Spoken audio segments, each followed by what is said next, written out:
I had just turned 24 when I matched with a guy named Derek on a dating app. I was a nursing assistant at the time, working rotating shifts at a rehabilitation center in Raleigh, North Carolina. And honestly, my social life had taken a pretty hard hit because of the schedule. So the app made sense. Derek's profile looked completely normal. Decent photos, a job in real estate, a bio that mentioned he liked hiking and cooking. Nothing that would make you think twice. Our first date was coffee. 45 minutes, maybe a little less. I treated it like an interview, which is pretty much what a first date is. He was polite, kept eye contact, paid for my latte without making a thing of it. I drove home thinking, okay, he seems fine. Fine enough to see again. Our second date was drinks at a bar downtown. It was actually pretty fun. We laughed more than I expected. I thought, all right, maybe this could go somewhere. Third date was dinner. And that's when I first noticed it. I couldn't put it into words at the time. It was just something slightly off about the way he held a conversation. Like there were these little pauses before he'd respond. Not thoughtful pauses. More like he was waiting for a script to load. He also kept touching my arm when he talked, even after I subtly moved it away a couple of times. The date ended with a kiss in the parking lot. I told myself it was fine.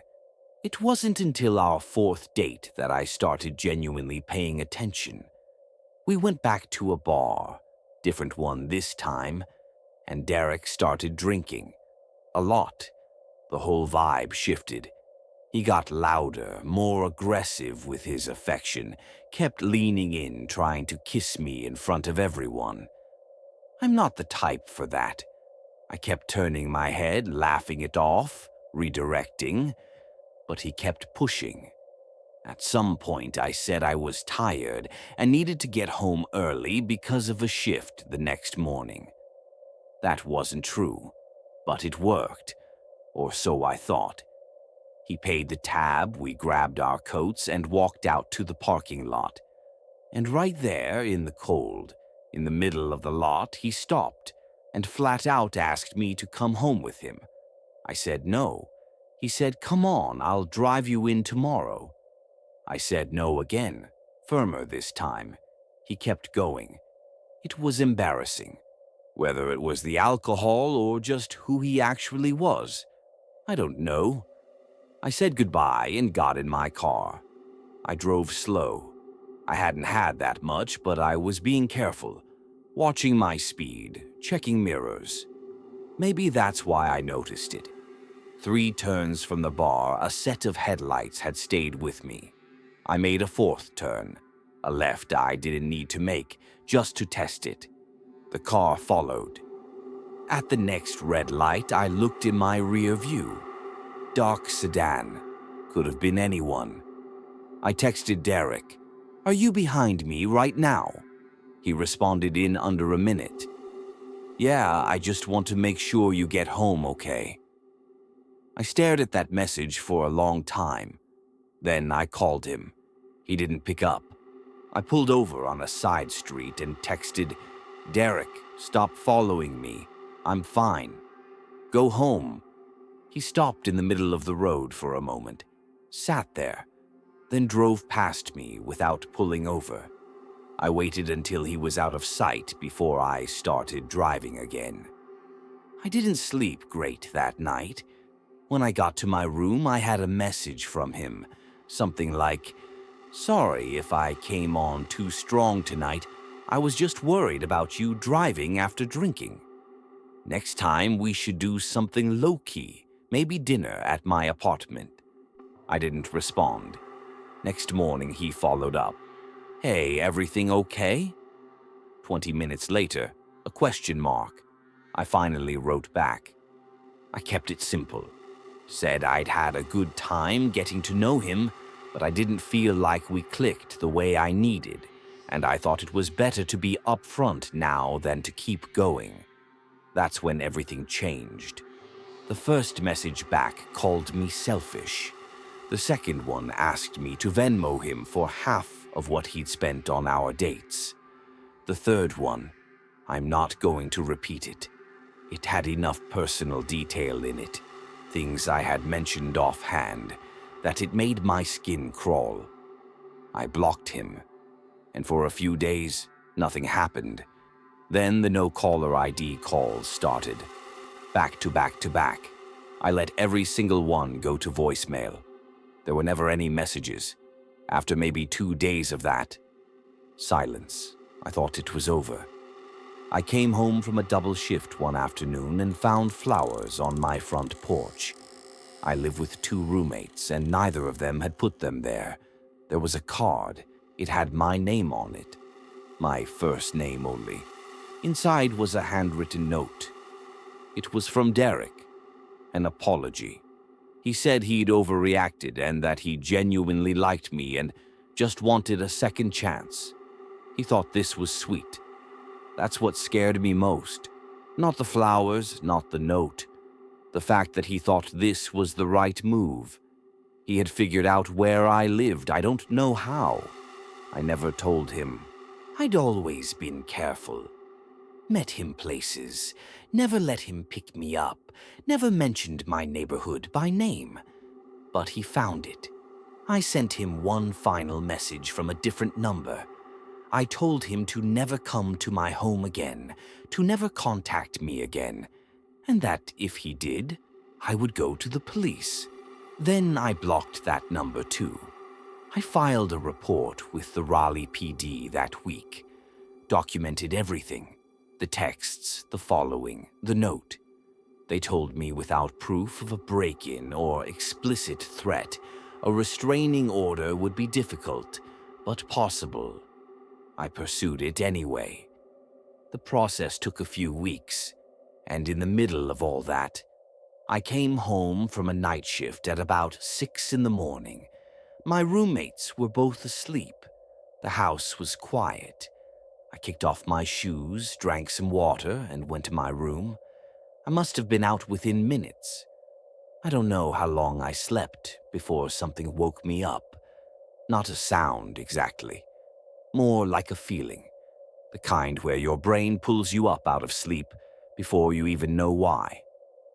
I lay still and listened. Then I heard it. A drawer. My dresser. The tall one against the wall. One of the middle drawers sliding open. Very slow. Very careful. I didn't move. My brain was still half asleep and catching up. I thought, did I leave that open? No, I don't leave drawers open. Then I heard something else. A voice, barely above a breath, coming from right there in my room. Come on, come on. Low and frustrated, like someone muttering to themselves. I don't remember deciding to do anything, but I found myself slowly, sliding one leg off the side of the bed toward the floor, and then I was on the floor, and then I was underneath the bed. I had my phone in my hand because I sleep with it plugged in next to me. I pressed call to 911 with no sound, and pressed the phone to my ear and just listened. The drawer closed. Footsteps crossed the room. I couldn't see anything, but I could hear them. Going back toward the door. Then silence. Then footsteps down the hallway. Then nothing. I stayed under that bed for over 15 minutes. Didn't say a word to the 911 operator. Just kept the line open. When the officers arrived, I unlocked the front door with trembling hands and let them in. They searched the whole house, every room, every closet. They found an unlocked window in the small bathroom near the back. One we never thought about because it faced the alley and sat low to the ground. The screen had been pushed in and replaced, like someone had practiced it. They took my statement. I told them about Derek, about the messages, the note, the following. One of the officers wrote it all down carefully and told me to bring everything to the station. Without proof, it was him specifically inside that night. A footprint, a fingerprint, anything. They couldn't make an arrest, but they took the report seriously. I got the restraining order. I also moved out of that house 4 months later. My roommates understood. I still think about the voice sometimes, that low muttering from my dresser. What he was looking for, whether he stood over my bed before he left. I'll never know what would have happened if I hadn't woken up. And honestly, I'm not sure I want to.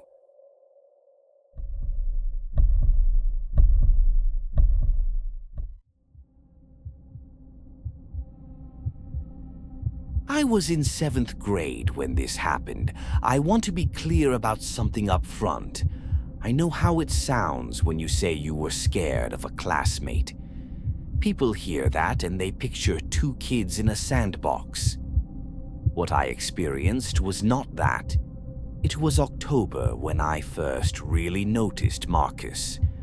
Our school was doing a fall festival, one of those fundraiser things where different grades run booths, and there are games and food, and the gym gets turned into something resembling a carnival.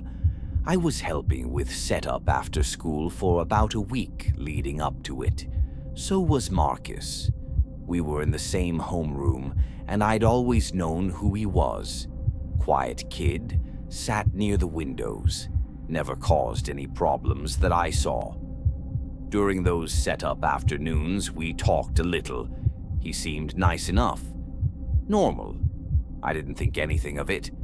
The festival came and went, and then about 3 weeks later, a girl in my grade, her name was Priya, pulled me aside at lunch and told me I had a secret admirer. She was giggling about it. So were the 3 girls standing behind her. She said he was going to reach out to me online that night. I went home curious. Not excited exactly, and more like that feeling where you want to know something even if you're not sure you'll like the answer.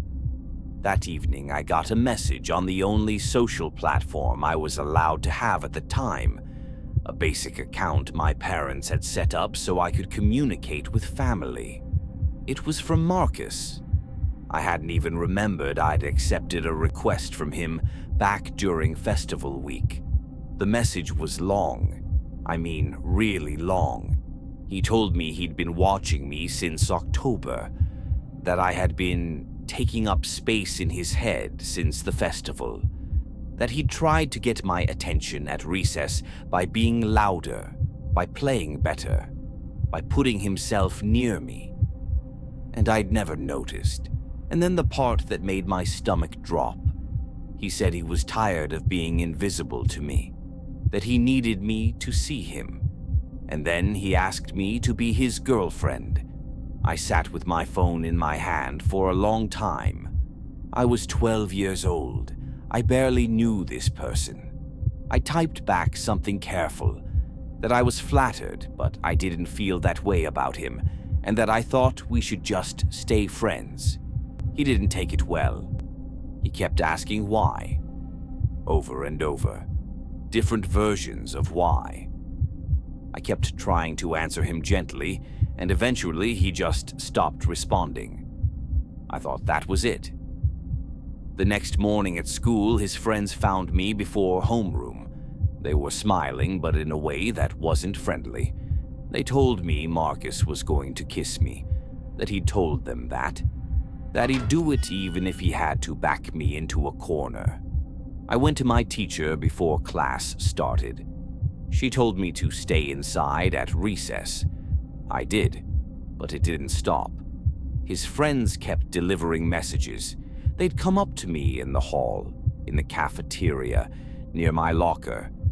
Little reports on what Marcus was planning or feeling or saying about me to whoever would listen. I went to the vice principal. He said he'd handle it. He did not handle it. A few days into all of this, I was walking home from school. I only lived 2 blocks away. Everyone in the school knew that, including Marcus. I had barely unlocked my front door when I heard something behind me. I turned around just fast enough to see someone duck behind a neighbor's car across the street. The shape was too big to be a small kid. My mom opened the door from the inside right then. She'd seen me standing there, looking back. At our feet was a folded piece of paper. My name was written on the outside. Inside, the note told me there was something waiting for me in our driveway. My mom went to look. There was nothing there. But 3 days later, my dad's car, which hadn't been having any problems, stopped starting. He had to have it towed. I don't know what Marcus did. I don't know if he did anything. But the timing has never stopped bothering me. The harassment didn't let up. His friends in the hall, messages in the morning before school even started. And then one evening I was in my room, 2nd floor, window facing the street, when I heard something hit the glass. Then again, consistent, deliberate. I pulled back the curtain. Marcus was standing in the yard below, holding a handful of small rocks, looking straight up at my window. He didn't run when I appeared. He just stood there, mouthing something. I let the curtain fall and went through every window and door in the house to make sure everything was locked. My phone buzzed 4 times in a row, all from Marcus, asking why I walked away, saying he just wanted to talk, saying he was sorry, and then the last one, "You are not who I thought you were." I blocked him. I told my parents everything that night, and my mom, bless her, went to that school the very next morning. She sat in the principal's office and she did not leave until she got answers. The meeting that followed included a counselor who actually looked at me and said, and I quote as best I remember it, "Boys get intense when they like someone. You should take it as a compliment." My mom's response to that is not something I should probably repeat on a platform like this. We left that meeting with no real resolution. Marcus was never suspended. He was never formally disciplined as far as I know. He stayed in my grade. I saw him in the halls every single day from 7th grade through graduation. He never approached me again after I blocked him, but I always watched for it. I still can't fully explain the feeling of having someone your own age treat you like something they were owed, like a level in a game they were determined to beat. The last thing I heard about Marcus was through a mutual person from high school. He'd been arrested sometime after graduation. I don't know what for. And you know what? I didn't ask.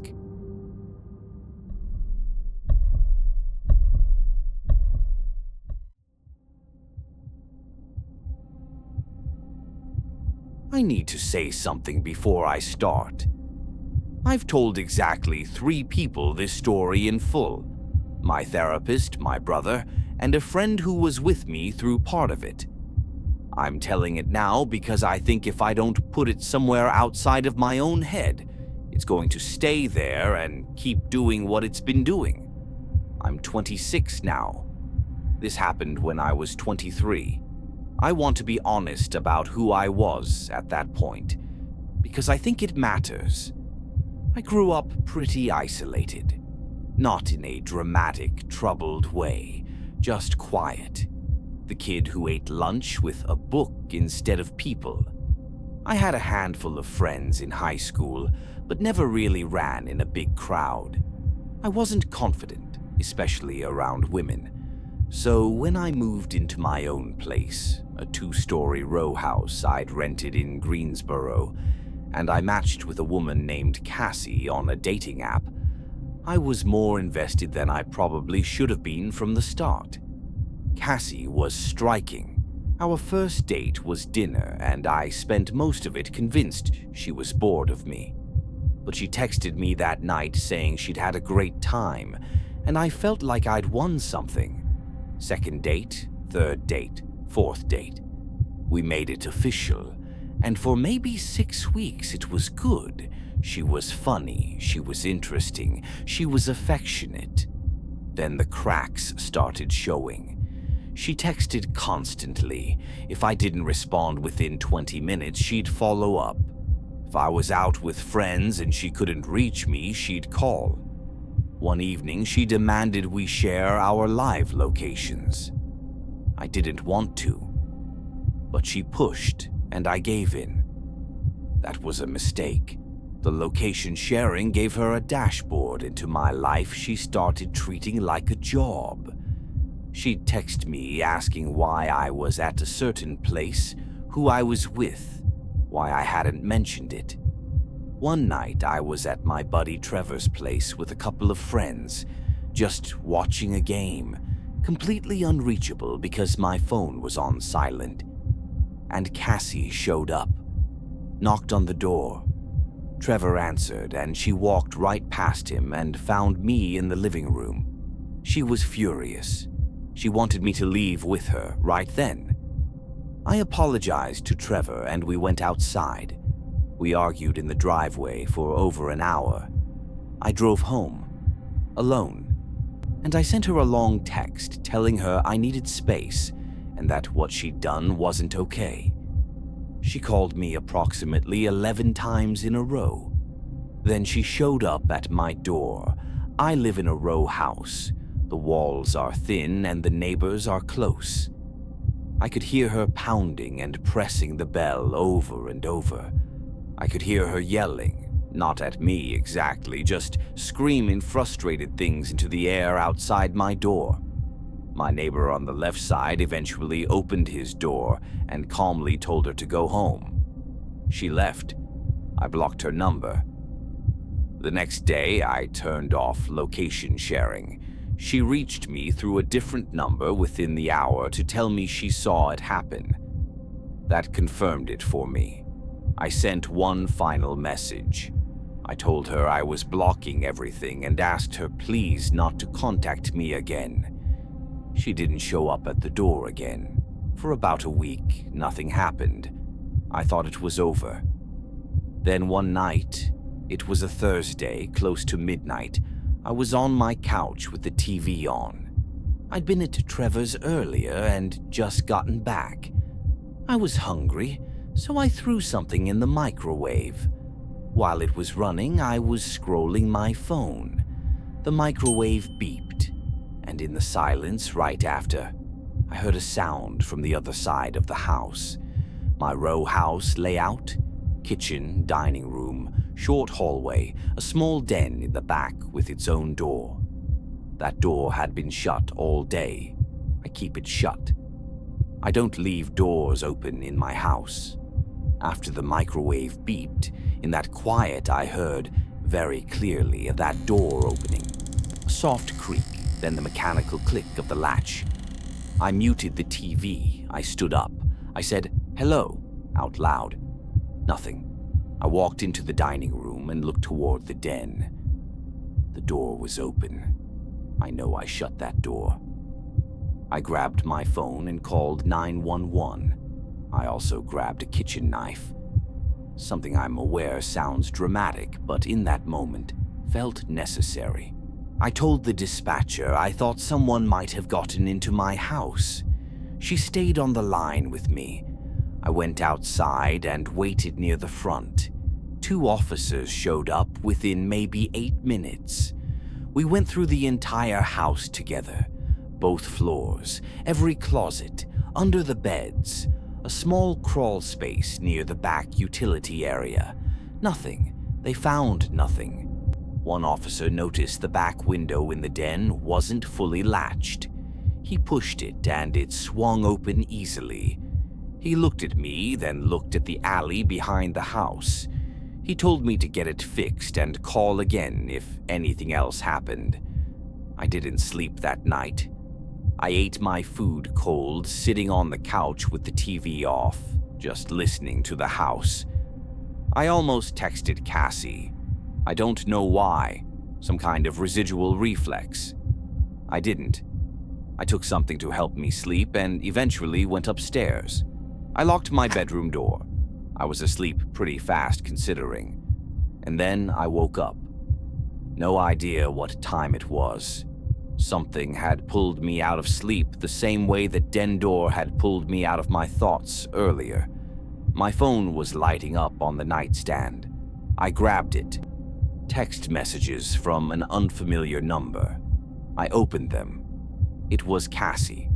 A long block of text saying she was sorry, that she needed to talk, that she just wanted one conversation. And then at the end of that message, repeating over and over, "Wake up. Wake up. Wake up." She had typed those words 8 times. I wrote back, "Why are you awake right now? This is insane. Please just stop." I pressed send, and then from inside my closet, 3 feet from where I was sitting on my bed, I heard her scream.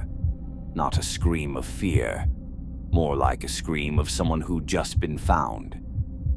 The closet door flew open. I did not think. I was out of the bed and through the bedroom door in what felt like one motion. I pulled the door shut behind me from the hallway and pressed my back against it. She tried to pull it open. Then I heard the sound, something sharp, hitting wood. I looked down and I saw the tip of a blade punching through the bottom panel of the door. I pressed harder against it. My brain was nowhere near rational thought. I said something like, "Cassie, I love you, please stop," because some part of me had calculated that calming her was the only move I had. She went quiet. I could hear her breathing through the door. I had 911 on the phone by then. I'd pulled it up while holding the door, and I was whispering the address with my hand half covering the mic. We talked through the door. I told her I'd been thinking about her. I made up some story about going through something difficult and wanting her back. She said, and I remember this clearly, "That's all I needed to hear. Why couldn't you just say that?" She said she'd drop the knife if I opened the door. I told her to throw it to the far wall so I could hear it. I heard the clang of it hitting the baseboard. I opened the door. I tackled her. I don't know what else to call it. I grabbed her and put us both on the floor, and I held on. She screamed and fought, and I yelled my address into the phone over and over. I don't know how long that lasted. It felt like forever. And then I heard the front door come off its hinges downstairs. Police were inside the house in under a minute. 3 officers came through my bedroom door. They had her in cuffs within seconds. She was crying. I was not. I think my body didn't know yet that the danger was over. Cassie was charged, multiple charges. The legal process that followed was long and exhausting, and I'm not going to detail it here. She is no longer free. No part of that fact makes me feel good. I think about her sometimes, not with anger, more with a kind of sadness mixed with disbelief. I thought I knew her. I thought I was just dating someone who got too attached. The door to my bedroom still has those holes in it. I took the door with me when I moved out. I don't know why. I guess I needed proof that it actually happened, because some mornings I wake up and my brain tries to convince me it was a nightmare. It wasn't.